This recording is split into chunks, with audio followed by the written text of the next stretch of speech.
Answer me, you son of a bitch!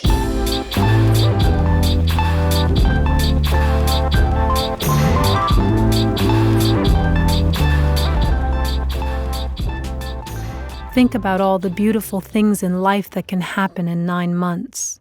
The birth of a baby, a gratifying academic year, the time that passes from fall to spring. 9 months seemed to symbolize the best possibilities, yet for me it was 9 agonizing months of self-torture. Every day for 9 months I looked at my phone, 50, 60, 80 times a day, checking to see if he'd had a change of heart and was ready to make amends. We'd had a huge fight, which was the culmination of my brattiness and neediness, my frustration that he wasn't available enough. I expected my lover, a man with a wife and twin teenage boys, to act like my husband and be available, accessible, and obedient. At the time, I was a novice at affairs and acted like a prima donna, which was a bad match for a guy who had a history of cheating and little patience for women who whined. He'd leave his office at lunch, say he was going for a beach run, and sneak over to my place for an afternoon delight of kisses and armchair sex. I was noble enough never to let him in the bedroom that I shared with my husband. Never there, I said. That's just unforgivable. He loved my artsy-fartsy bohemian sense of style. At the time, I wasn't into all the cosmetic this and that, the lasers and filler, the eyelash extensions and fake nails. My hair was wavy and tousled, and he said it made me look more sexy than unkempt. I wore bangles and beads from places I'd been all over the world, and they'd clank on the armchair when he was inside me, holding me by the hips, pulling me up and down over his lap. We'd known each other for a long time. We were college classmates. What started as friendly text banter became his poetic heartfelt letters and evolved into the occasional drink at the bar after work, which turned into kisses in my living room, then sex by the fireplace. He was a well-known screenwriter, so he wrote beautifully. His DMs were soulful and full of secret confessions, vulnerabilities, and admissions about how much he'd always wanted me. For years, since we'd first met in college. Despite the fact that he was really good-looking in that captain of the polo team sort of way, which made him seem manly and tough. Our 30-year history solidified our relationship as friends and eliminated any concerns that either one of us was a stalker or a psycho. Our affair was rooted in trust. We trusted one another to be discreet, quiet. No one could ever know. We were excellent at covering our tracks. Write, delete, no pictures, no videos, no calls on the weekend or at dinner hour. Neither one of us wanted to jeopardize our marriage. We both understood the boundaries of our affair until I lost sight of what was going on and I began to treat him like a husband. Why didn't you answer my text this morning? Although I tried to dampen down my acerbic tone, it was clear that I was annoyed he hadn't responded in a timely way. Looking back, he was probably cleaning out the garage or helping one of the twins fix their car when I reached out. Maybe he was on a bike ride with the guys or getting coffee with his wife. Maybe he just couldn't find a place to go off and start sexting with a house full of family, including his mother-in-law who'd arrived for an extended stay. Maybe he was taking a nap. But I didn't care. I wanted him to respond to me and I wanted it now.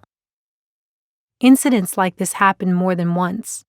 I started to resent it when he wasn't responding quickly enough or lovingly enough to meet my needs and standards. I began to criticize the way he affared, and my texts became flippant. Slowly, subconsciously, I was falling for him, wanting him more and more. We'd gotten into a daily rhythm of DMs and texting. When the messages flowed, I was satiated. But any disruptions to our usual pattern of exchange would rattle me. I ended up meeting him in the street and verbally attacking him, then sending him a text that insulted and criticized him. I was ready to threaten with ending it all, hoping that he'd bend and apologize under the pressure. I thought he'd give in because he didn't want to lose our afternoon delight and the woman who admired his writing with such veneration.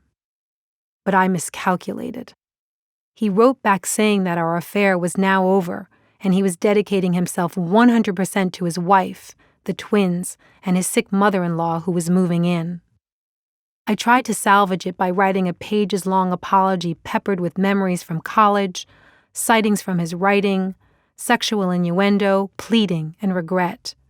I'd gone from prima donna to placater, throwing everything I had at him, trying desperately to win him back.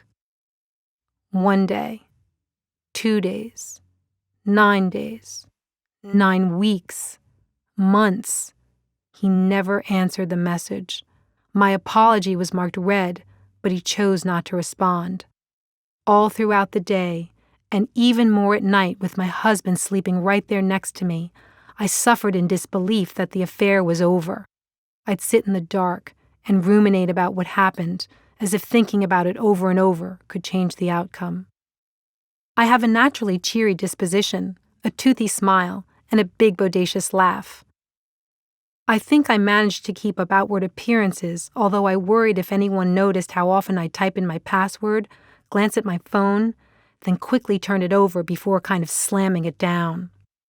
This was my ritual, 50, 60, 80 times a day. I was suffering, and with each day that he ignored me, my suffering became more painful. 8 months and 31 days had passed, and my daily obsession with him had waned.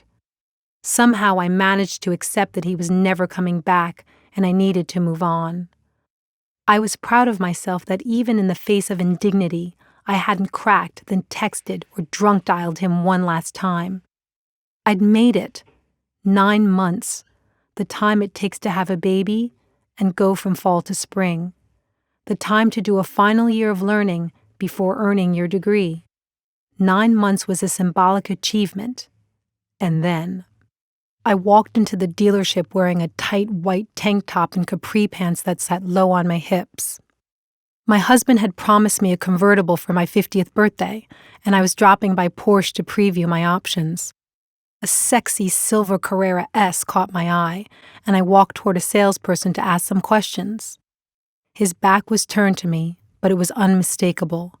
He was there at the dealership with his wife, standing by the service desk, talking to the guy about rims or something like that. I veered away from the sales desk toward a little cafe area near to where he and his wife were standing. While inside the cafe, I planned my route back out.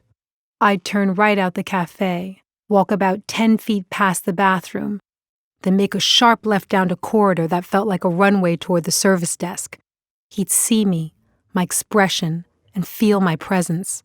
I decided I wouldn't look at him, but allow him to take it all in and wonder, does she see me? What's she thinking? My walk back to the showroom was calculated, slow, and grandiose, the performance of a lifetime, and it worked. I sashayed past the exit door and quickly left the dealership. I arrived at home with my hands still shaking and my heart racing out of my chest. I typed in my password and glanced at my phone. 9 months. 9 months later, I received his text. I wanted to follow you back there, shut the door, and go down on you. I wish you would have, my love, I said. The next day, he lied to his office about where he was going for lunch and came to my house to see me.